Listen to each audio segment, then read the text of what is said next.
Chapter 46. And there I saw one who had a head of days, and his head was white like wool.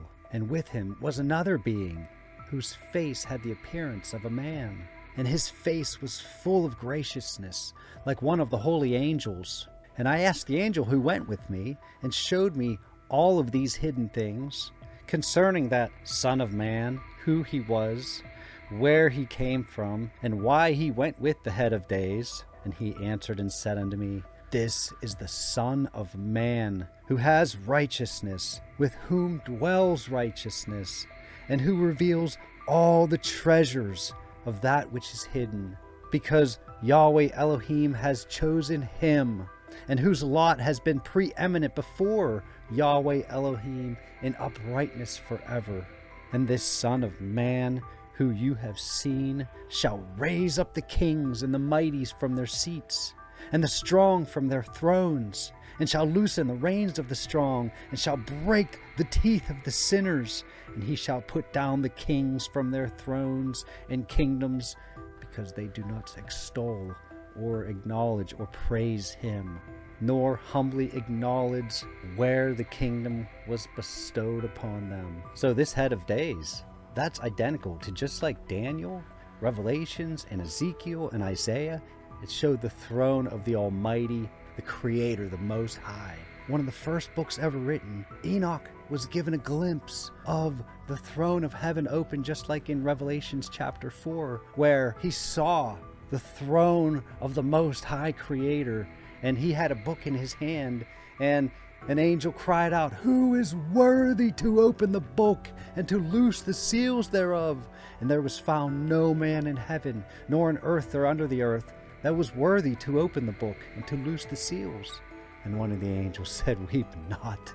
Behold, the Lion of the tribe of Judah, the root of David, he has prevailed to open the book and to loose the seven seals. And I beheld, in the midst of the throne stood a lamb, as it had been slain, having 7 horns and 7 eyes, which are the 7 spirits of God sent forth into all the earth.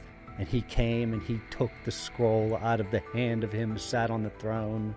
He's going to receive the kingdom, just like Daniel talked about. Enoch, the very first book, spoke about this. But what I really wanted to talk about was, and he reveals the treasures of that which is hidden. Because just like Yahusha, Jesus said when he asked all his 12 disciples, Who do you think that I am? And Peter answered, You are the Son of the living God, the Creator. Yahusha, Jesus, said to him, It was the Father who gave you this wisdom. It also says that he will teach us all things. The wisdom of this world is foolishness to God, and the wisdom of God is foolishness to men. For I know very well how foolish it sounds to those who are lost when they hear that Jesus died to save them.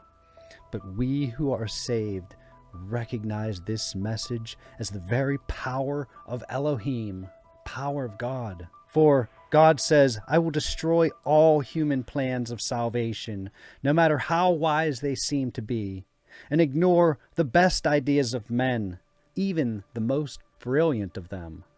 So what about these wise men, these scholars, these brilliant debaters of this world's great affairs? God has made them all look foolish and shown their wisdom to be useless nonsense, worthless rubble.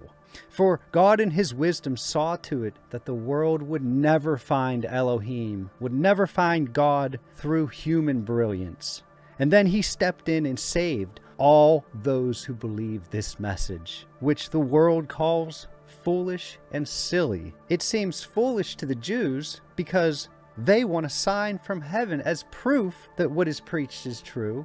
And it is foolish to the Gentiles, that's all the other nations, because they believe only what agrees with their philosophies, what seems wise to them in their science. So when we preach about Christ dying on the cross to save them, the Jews are offended and the Gentiles say it's all nonsense.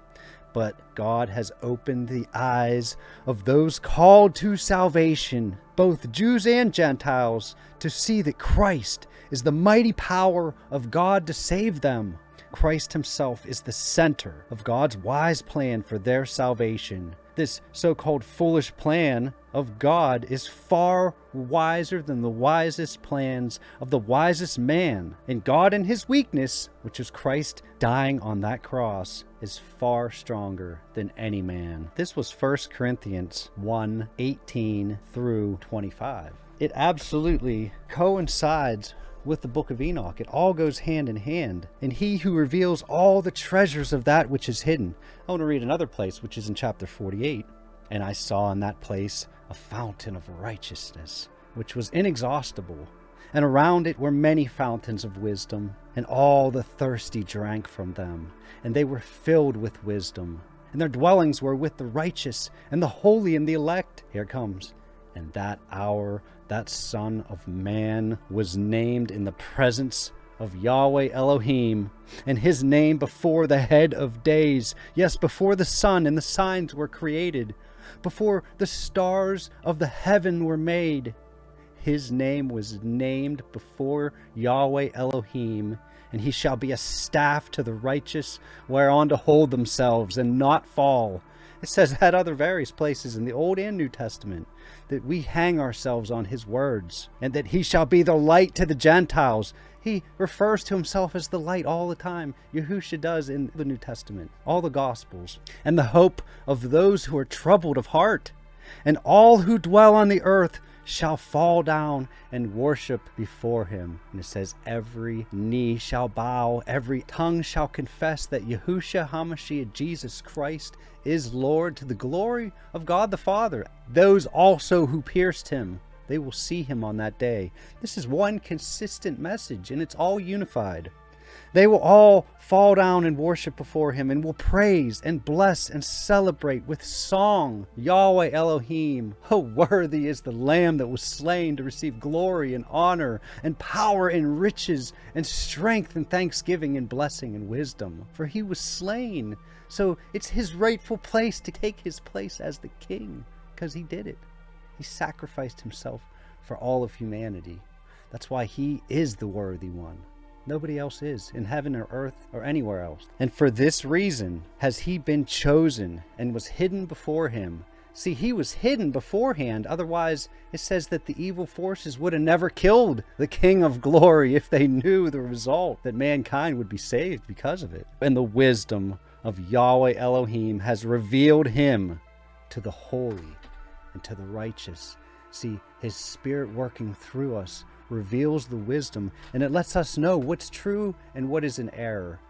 And if it all lines up and it's all one unified message, then we can count on these prophecies, and it can guide us through these trying times of great tribulation. All the world has no idea what to do, but we do, because he didn't leave us in the dark. He left us with his guiding light to show us the way.